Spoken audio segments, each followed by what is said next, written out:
ANSYS SPEOS 2019 R1 release delivers great new feature for characterizing new surface finishing or new materials concepts. SPEOS Virtual BSDF Bench is an handy tool providing light behavior on a sample just by measuring its surface topography or just by modeling its geometries. First, import or model your samples inside the CAD environment and apply optical properties on it. The virtual BSDF bench command can be used to turn that into a measure. You are invited to precise type of samples and expected result.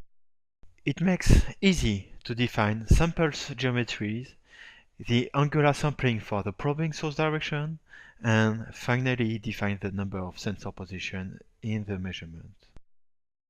Usually, get optical properties of a new sample implies some manufacturing process and requires many tools as measurement devices. SPEOS Virtual BSDF Bench will effectively cut cost and time of consuming process for supplying non-existent samples or hardly measurable ones. Now, your optical measure can be edited at any time and is ready for downstream simulation.